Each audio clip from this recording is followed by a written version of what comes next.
사무엘상 2장 1절부터 11절까지 말씀 함께 보겠습니다. 오늘 한나의 기도 1절에 보면 기도라고 되어 있지만 1절에 기도라고 표현되어 있는 그 나머지 부분의 대부분의 내용이 이제 찬양이라고 할 수가 있습니다. 1장이 한나의 기도였죠. 네, 사무엘상 24장이 누구의 기도로 기록이 되어 있냐면 다윗의 기도로 되어 있습니다. 그리고 사무엘상 2장이 한나의 찬양으로 되어 있는데 또 사무엘상 22장에 보면 다윗의 찬양으로 기록이 되어 있죠. 그러니까 한나의 기도, 다윗의 기도, 그리고 한나의 찬양, 다윗의 찬양으로 둘러싸여 있는 전체적인 구조가 사무엘상입니다. 이것들을 좀 먼발치에서 주목하는 것이 왜 중요하냐면 우리는 사무엘상을 처음 시작할 때 한 여인의 개인적인 애통함을 봤단 말입니다. 그리고 그의 마음의 고통과 또 누군가 주변 사람들로 인한 마음의 격분함을 봤죠. 그것들을 하나님 앞에 토로하는 모습으로 시작을 했던 사무엘상이 이제 누구로 연결됩니까? 이제 사무엘상 하루 가면서 이제 그 다윗의 왕권으로, 하나님의 나라로, 그리고 결국 이 다윗의 후손으로 오실 예수 그리스도를 바라보는 소망으로 이렇게 뭔가 점점 확장되고 있다는 사실을 우리는 전체적으로 볼 수가 있습니다. 사랑하는 성도 여러분, 우리 안에 개인적인 기도의 문제, 또 간구, 고통 가운데 신음, 어제도 우리가 묵상했습니다만 이스라엘 백성의 애굽 땅에서의 그 신음, 그리고 고통, 부르짖음, 그때 하나님께서 무엇으로 역사하신다고요? 기억하심. 기억하심. 하나님의, 어제 우리가 묵상한 하나님의 기억하심으로, 하나님의 기억하심은 하나님의 주권적 역사의 출발점이 된다라고 했고요. 하나님의 기억하심을 유발하는 하나의 중요한 인간 입장에서의 그 모습이 있었는데 그게 한나의 기도처럼, 그리고 이스라엘 백성의 신음과 그 고통의 부르짖음처럼 그 자리가 하나님의 그 기억하심과 그 하나님의 기억하심으로 인한 주권적 역사하심, 그것의 중요한 출발의 정말 그 은혜의 장소임을 믿습니다. 오늘 보면 2장이 찬양으로 되어 있거든요. 자, 1절에 보면 맨 마지막 단어가 기뻐함이니이다 라고 되어 있습니다. 이 한나가 이렇게 기뻐할 만한 사람이 아니었죠. 그 앞에 보면 그가 고통당하고, 우리 한번 좀 찾아볼까요? 8절 한번 보시죠. 1장 8절. 울고 먹지 아니하고 슬퍼합니다. 그리고 10절, 우리가 월요일 본문이었죠. 주일 본문. 마음이 괴로워서 여호와께 기도하고 통곡했던 사람입니다. 근데 어제 그 주일 본문으로 함께 봤지만 17절에 평안히 가라, 이스라엘 하나님이 내가 기도하여 구한 것을 허락하시길 원하노라 하고 가서 먹고 얼굴에 다시는 근심의 빛이 없었다라고 되어 있었어요. 그리고 어제 본문이 하나님께 주신 기도 응답, 이 사무엘의 출생 이후에 지금 어떤 상황이냐면 자신의 아들 사무엘, 이름 무엇이라 지었습니까? 사알, 구하다, 엘, 하나님께 구하다. 그러니까 지금 온통 이 여인은, 한나라는 여인은 하나님께 구하고, 그리고 엘리한테 가서 뭐라고 얘기합니까? 내가, 기억하시죠? 기도하던 여인입니다 라는 거예요. 여호와께, 당신 옆에서 여호와께 기도하던 여자고, 내가 기도하였더니 내가 구하여 기도한 바를 여호와께서 내게 허락하셨습니다. 그리고 어제 28절 우리 성도들의 모습에 대해서 어떠해야 되는지 우리가 함께 묵상했던 본문이 28절이었습니다. 여러분들, 지금 이 한나가요, 어느덧 개인의 고통과 신음소리에 있다가 지금 어디에? 온전한 하나님께 기뻐함으로 찬양하는 모습으로 변화되었다는 거죠. 근데 거기에 표현되어 있는 1절의 표현이 여호와로 말미암아 즐거워하며, 여호와로 말미암아 높아졌으며 그리고 주의 구원으로 말미암아 기뻐하나이다. 지금 아들 사무엘을 바치고 난 다음에 하는 찬양입니다. 아들이 태어난 다음에 하는 것이 아니고 아들 사무엘이 태어난 후에 서원한 대로 열심히 길러 지금 젖을 뗄 때 아들을 하나님께 바치고 난 후에 드리는 찬양과 기도라는 거예요. 이 시간이 한나에게 어떻게 가능했을까? 그냥 단순히 우리가 하나님께 주신 기도의 응답에 대해서 찬양해야 합니다 라고 생각할 수가 있죠. 근데 지금 한나는 조금 달라요. 기도 응답에 대하여 자기가 서원했던 것들을 실행한 후에 드리는 찬양이고요. 어떻게 보면 아들을 옆에 두고 하는 찬양이 아니라 아들을 떠나 보낸 다음에 하나님께 드리는 찬양이거든요. 기쁨의 찬양이란 말이에요. 이별에 대한 아쉬움의 찬양이 아니라. 어떻게 이게 가능했을까? 오늘 본문은 그것에 대해서 자세하게 이야기하지 않지만 사실 우리에게 아주 중요한 단서를 주는 장면, 어제 우리가 좀 하나 주목하십시다 라고 했던 건데요. 자, 22절이죠. 어제 본문. 오직 한나는 올라가지 아니하고 그의 남편에게 이르되 아이를 젖대거든 내가 그를 데리고 가서 여호와 앞에 뵙게 하고 거기서 영원히 있게 하리이다. 남편이 뭐라 그러죠? 젖대기까지 기다려라.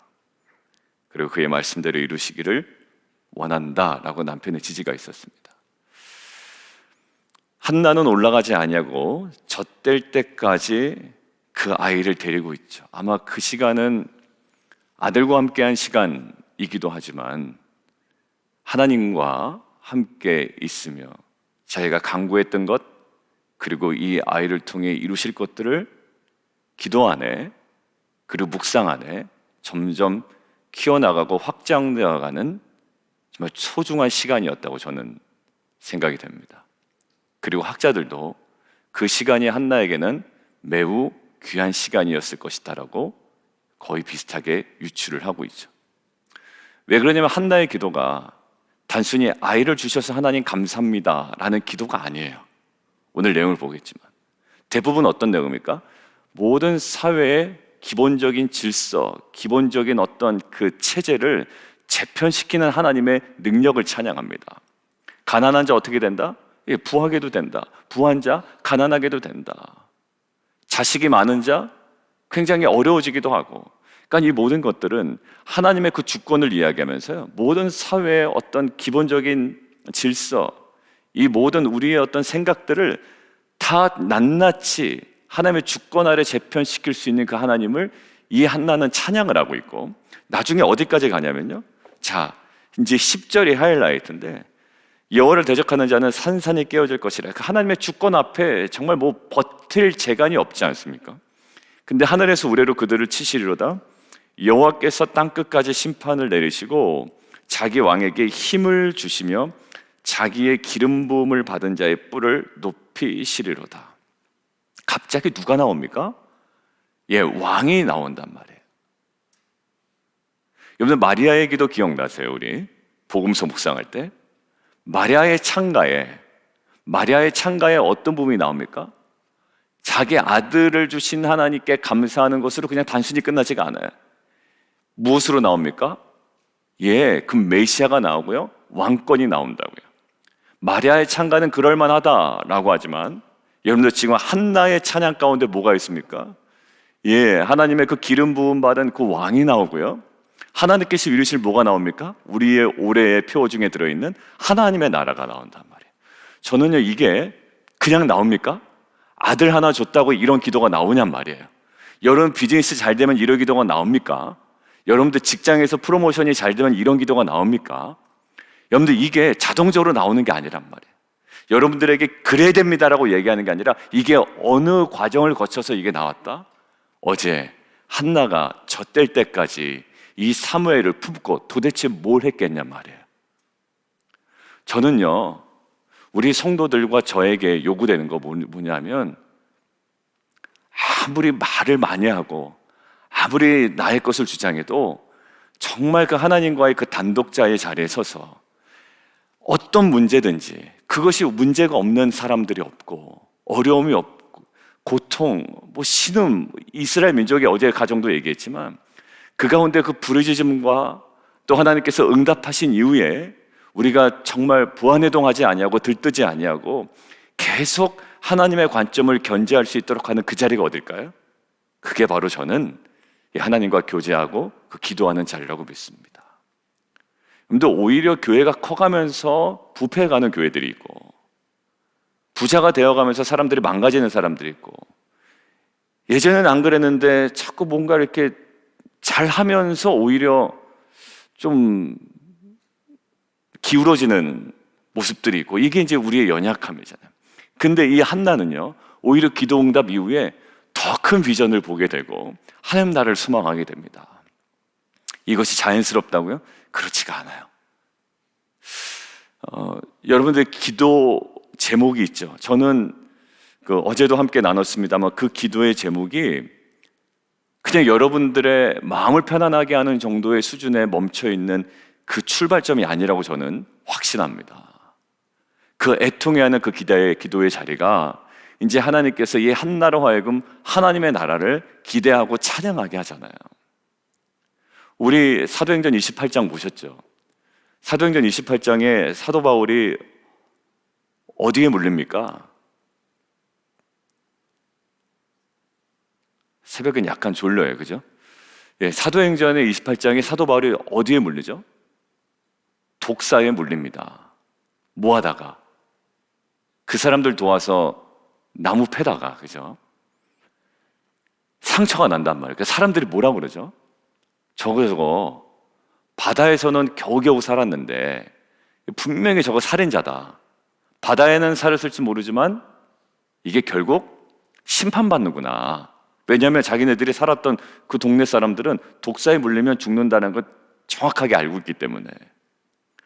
근데 나중에 이 사람들을 보니까 뭐가 생겨요? 붓기가 생기질 않는 거예요. 붓지도 않고 아무 일이 벌어지지 않는 겁니다. 그 사람들 막 웅성웅성하기 시작하죠. 근데 결국 나중에 그 사도 바울이 물린 그 손을 가지고 28장 중반부에 무슨 일을 합니까? 그 추장의 아버지가 죽을 병에 걸렸잖아요. 근데 그 추장의 아버지를 안수하여 낫게 합니다. 그러고 나서 무슨 일이 벌어지죠? 그 마을의 사람들이, 아픈 사람들이 하나 둘씩 사도 바울 앞으로 오기 시작해요. 거기서 뭘 합니까? 사역을 합니다. 어떤 손이었죠? 독사에 물린 손. 이제 죽었다고 생각했던 그 상처가 그 사람들의 질병을 고치고 그 사람들에게 하나님의 살아계심을 증거하는 사역이 된단 말이에요. 우리 기억나시죠? 그때 사도행전 강의할 때 28장에 그때 설교 제목이 뭐였습니까? 상처가 사역이 되고 상처가 영광이 되는 인생이다라고 해서. 누가 하십니까? 하나님께서 주권적으로 역사해요. 그동안의 그 사람들의 질서는 뭐예요? 독사에 물리면 죽는다는 것이 그 사람들의 질서였습니다. 근데 그 기존의 그 사람들의 생각 속에 있는 질서가 완전히 바뀌기 시작하죠. 왜 바뀌었습니까? 사도 바울 마음 편하게 하려고? 애통해하는 기도 제목 겨우 응답되는 정도 수준이었습니까? 아니죠. 이제는 사도 바울이 물린 그 손이 오히려 상처가 이제는 단순히 치유되고 아무렇지도 않아 라고 끝나는 것이 아니라 이게 무엇으로 확장되더란 말입니까? 하나님의 나라로 확장되더란 말이에요. 저는 이 한나의 기도와 찬양이 매우 중요하다고 생각합니다. 이거를 놓쳐버리면 굉장히 기독교는 사변적인 데입니다. 여러분들 많은 간증들이, 저는 그 간증들이 나쁘다라는 게 아니고 빠질 수 있는 오류에 대해서 어제 남성들하고 모여서 이야기를 했는데, 근데 보통 이런 거 많이 하죠. 내가 선교에 헌신했더니 하나님께서 내 비즈니스를 굉장히 좋게 해주셨다. 이런 간증 많이 듣죠. 부인하고 싶지도 않고요. 나쁜 것도 아닙니다. 근데 잘 한번 생각해 보십시오. 내가 선교에 헌신했더니, 내가 교회에도 헌신했더니, 내가 정말 선교 가려고 직장을 때려쳤더니 선교 갔다 오니까 하나님께서 좋은 직장 마련해 주셨다.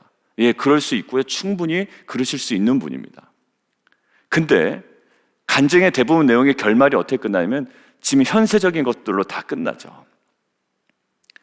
근데 정말 간증이 뭐가 돼야 될까 한번 생각을 해봤습니다. 그런 간증을 들으면서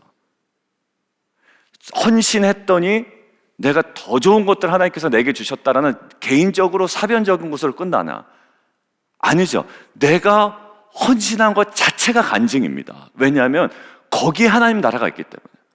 내가 정말 이 직장을, 이게 어떤 그 일정에 컴플릿 되는 상황 가운데 내가 직장을 포기할 수 있었던 것이 간증이죠.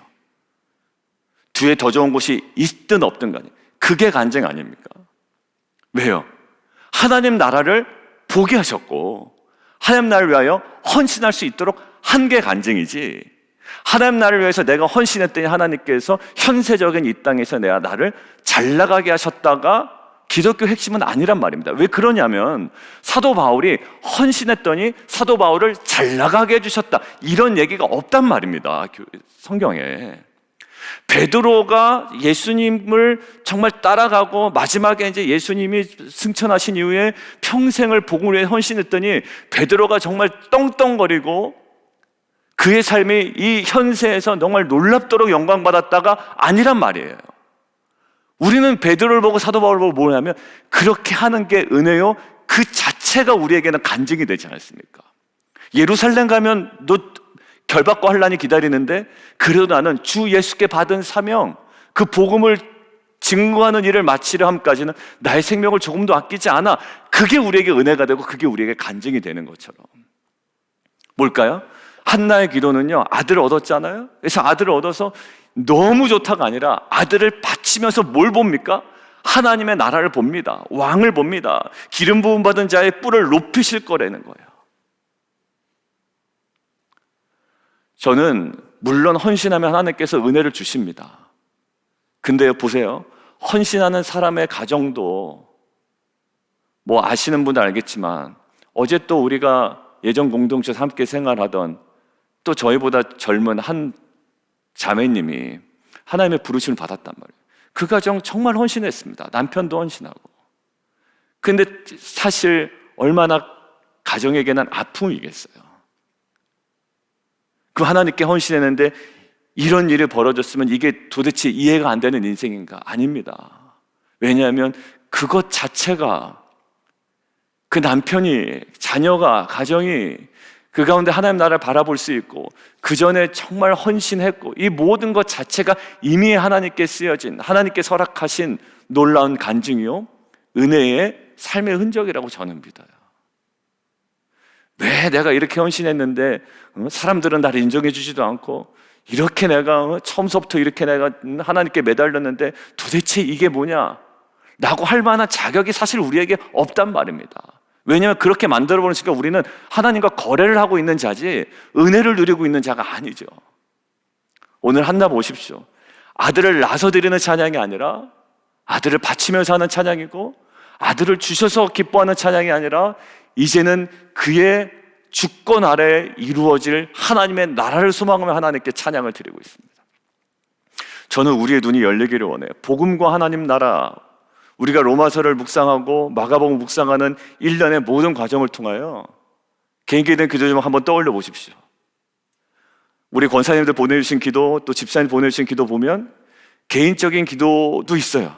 그렇지만 거기서 엿볼 수 있는 장면들이 있습니다. 그것들을 통하여 발판 삼아 결국 하나님의 나라가 거기에 담겨져 있단 말이에요. 그리고 미처 그것들이 기록되지 못하더라도 그것들 가운데 저는 꿈꾸며 기도합니다. 왜? 그것들을 바라보게 하셨으니. 지금 너무 지극히 작은 문제인 것 같고 개인적인 문제인 것 같지만 이 여인이 자기 마음을 격동케 하는 저 여인의 어떤 계속 그 마음 때문에 힘들어서 하나님께 올려드리는 기도 같지만 어떻게 됩니까? 결국 하나님 나라에 정말 주출돌 되는 기도 응답이고 거기에 헌신하는 모습으로 나아가잖아요. 저는 좀 허황된, 그냥 이 교회처럼 우리도 이런 어떤 정말 비본질적인 것들이 좀 다 사라졌으면 좋겠다라는 생각이 들어요. 왜냐하면 하나님께서 독특하게 우리에게 주시는 그 하나님 나라를 바라볼 수 있도록, 지금 뭔가 비교합니까? 아니에요. 이 가운데 있는 하나님 나라를 봅니다. 그러니까 가장 안타까운 것이 남과 비교해서 비교 우위에 있는 자신의 모습을 떳떳해하는 정말 비참한 인간, 그리고 남과 비교해서 떨어질 때 정말 한없이 바닥을 내리치는 비참한 인간의 모습이 아니라 하나님께서 우리에게 허락하신 하나님 나라를 바라볼 수 있는 눈, 그리고 그것들 때문에 하나님께 드릴 수 있는 찬양, 그리고 그 하나님 나라를 향해 더 믿음으로 나아갈 수 있는 귀한 공동체, 이것이 저와 여러분이 누려야 될 정말 영광스러운 하나님 나라요, 오늘도 걸어가야 할 하나님의 나라인 줄 믿습니다. 이것들 향해 어디서요? 날마다의 기도 가운데 하나님께 나아가는 그 시간들, 매일매일 삶. 어제도 이제 남성들하고 맨 마지막 나눔의 끝이 이거였어요. 어떻게 하면 잘 죽을 수 있을까가 이제 어제 화두였습니다. 이제 맨 마지막에. 왜냐하면 어제 그 회원 자매님의 소식도 있었고, 얼마 전에 그 우리 현지 성도님 거의 동년배인데 그런 얘기도 있었고, 어떻게 하면 우리가 마지막 순간에 잘 죽을까? 어제 남성들의 결론은 그거였습니다. 오늘 하루를 잘 사는 것이 그만한 죽음의 준비는 없다라는 거예요. 뭐 죽음의 준비한다고 우리가 뭘 한다고 죽음이 준비가 됩니까? 언제 죽을지 모르는데. 그러면 정말 진정한 죽음의 준비는 오늘 하루를 말씀과 성령 가운데 잘 살아내는 것이 최고의 죽음의 준비라. 그러니까 잘 사는 것이 연결되는 게 최고의 죽음의 준비라는 거예요. 뭐가 잘 사는 겁니까? 말씀과 성령에 따라 오늘 우리에게 주어진 하나님 나라를 소망하며 살아가는 저와 여러분 되기를 주님의 이름으로 축원드립니다. 우리 함께 기도하며 나가도록 하겠습니다. 우리 함께 좀 기도하기를 원하는데요, 1절과 3절은 뭐죠? 구원해 주시는 왕이에요. 4절부터 8절은요, 모든 것들을 재편하시며 새로운 영광을 주시는 왕의 모습을 찬양합니다. 여러분들 아들 바쳐놓고선 구원해 주시는 왕, 영광을 주시는 왕, 뭔가 재편해 주시는 왕, 그리고 결국 9절부터 11절은 뭐라고요? 하나님의 나라를 완성하실 왕을 찬양합니다.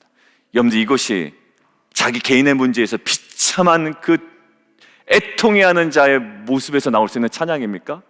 예, 맞아요. 그리고 하나님께서 너희도 그렇게 돼야 된다, 그것들을 회복해 나가기를 원하신다. 주님, 우리의 지극히 개인적인 기도의 문제지만, 기도의 제목이지만, 하나님 이 찬양의 자료로 우리를 인도하실 하나님의 이끄심을 우리가 영적으로 눈을 떠 바라보며 또 그 하나님 나라를 소망하며 살아가는 저희 되게 도와주십시오. 우리 함께 기도하며 나가도록 하겠습니다.